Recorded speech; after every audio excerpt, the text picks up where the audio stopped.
Hi, Achim here from InnerSpace Explorers.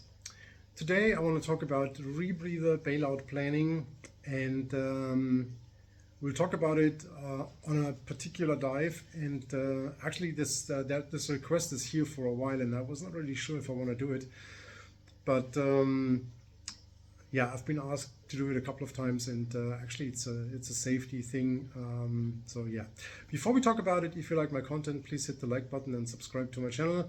And don't forget the little notification bell so you get an information when I upload new content, which I try to do once a week. So, rebreather bailout planning. So, the reason I was asked to do this video is a dive that somebody did and published. Actually, two people did it and published it. And it is a 90-meter overhead environment dive. And I don't want to, it's not about where this is or who this is or if it's cave, wreck, ice, whatever. The major thing is it's two rebreather divers, and they both carry two bailout tanks, 80 cubic feet. And this person actually explains that this is like shared bailout. So one has one half of the bailout, the other person has the other half of the bailout. And if something goes wrong, I mean, it might be that the tank that you need, because you need deep bailout instead of 50% or whatever, you have to get that tank from the other person. So they, yeah, both of them have enough bailout to get one person back to the surface. And so obviously that makes for a relatively streamlined configuration on a 90-meter dive. On the other hand, if something goes wrong, it's for sure some interesting task load. And so I've been asked by quite a few of my patrons what my opinion is about that. So I initially thought about doing a patron-only video, but that's probably interesting for more people out there. And so before I really get into this planning thing, I would just want to briefly talk about the general concept. And this is obviously all my perspective, ISE perspective. And I know that there's a lot of people out there that do it different, and I'm not saying what I do is more right than the other one. It's just the way I'm doing it, and I feel safe, and I think I have a logical explanation for that. But obviously everybody's free to do whatever he wants to do. So it's not like this is the way you do it and that's the only correct way of doing it. It's just my view on things, and so as I've been asked to, I'll share that with you.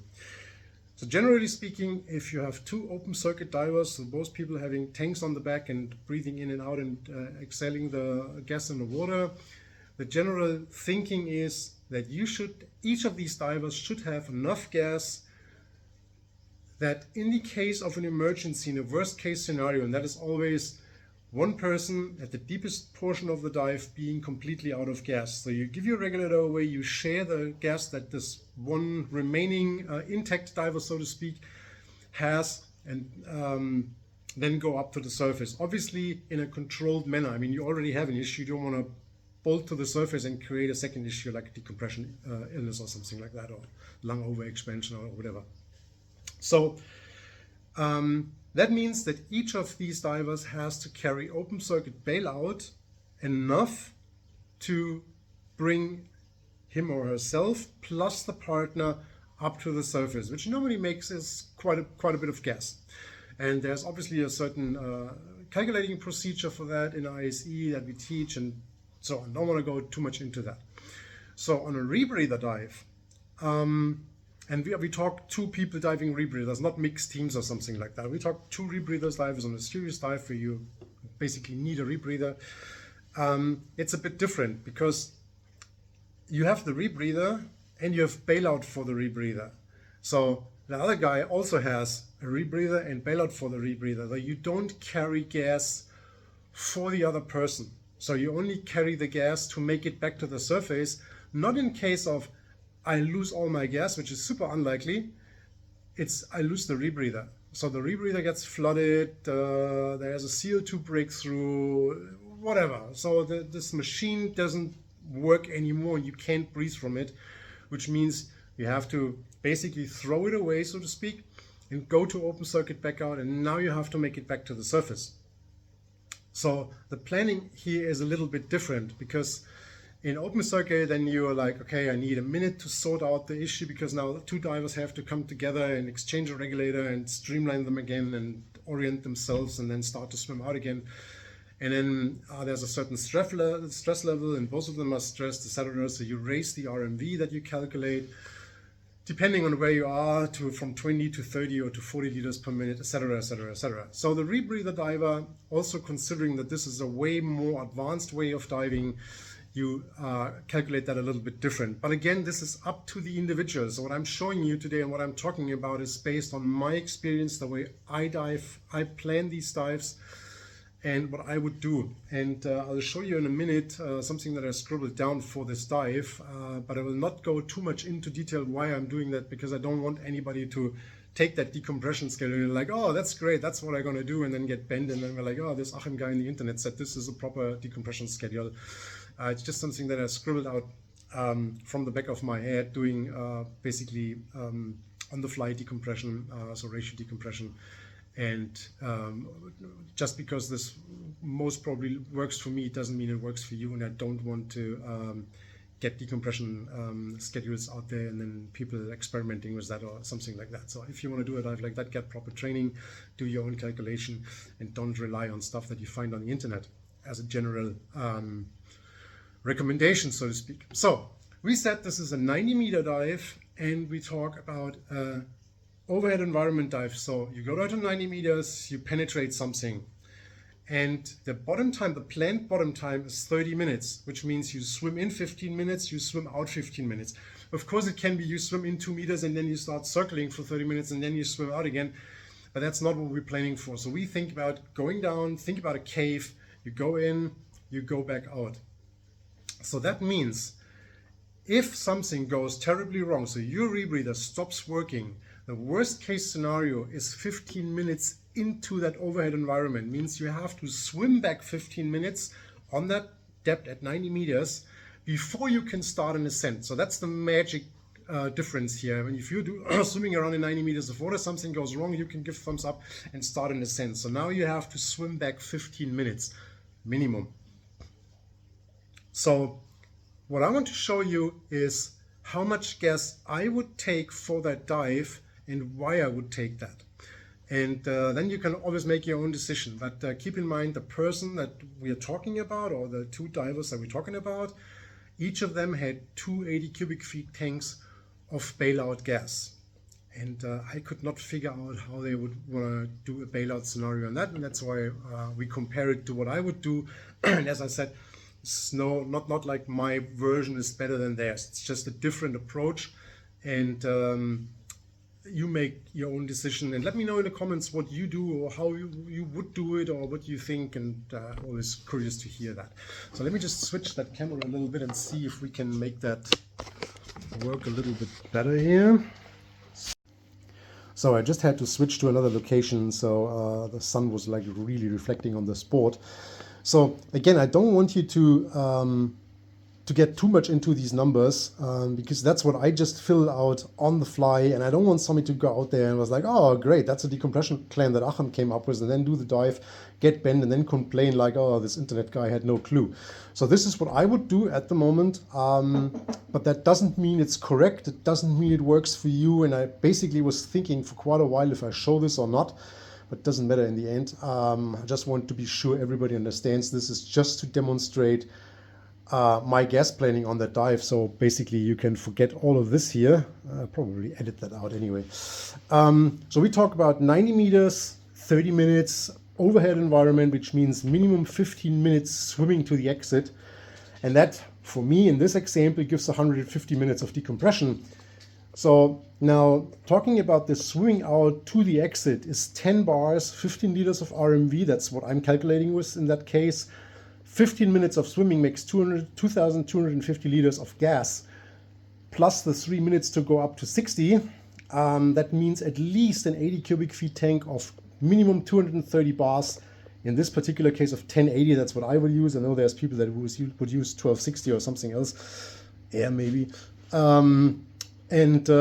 So that's the first bailout tank. And then in my case here, I have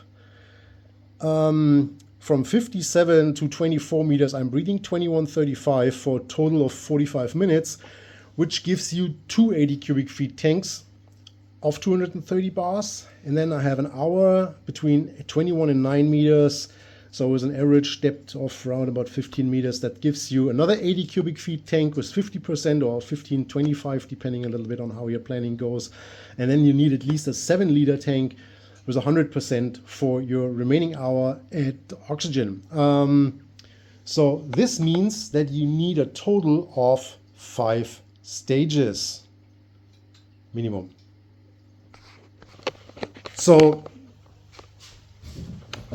that means that I need 5 stages for myself. And in my planning thinking, the other diver needs these 5 stages as well.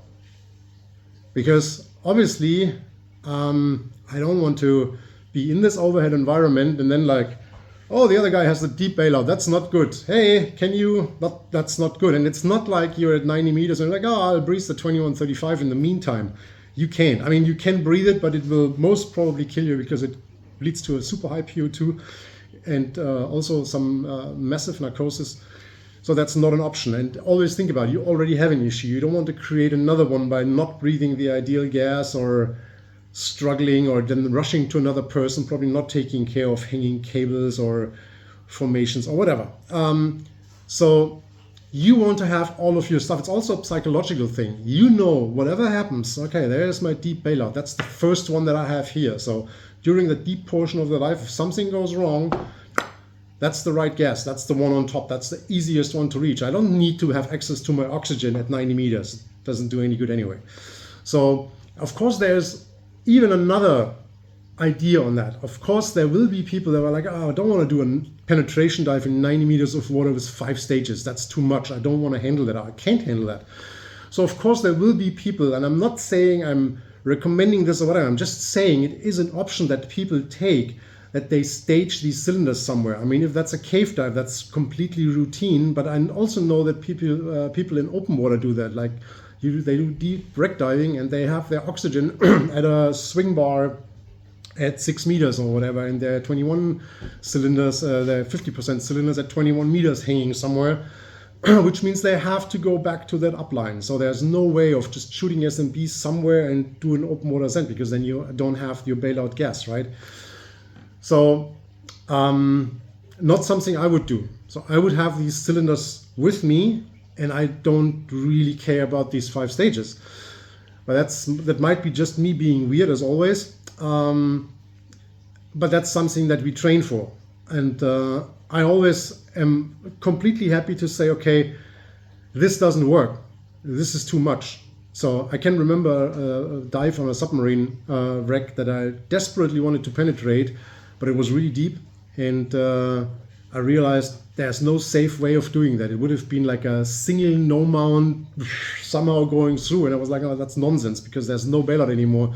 So if something happens inside there, I'm definitely dead. So if I can't penetrate it with a reasonable amount of gas, I simply don't do the dive.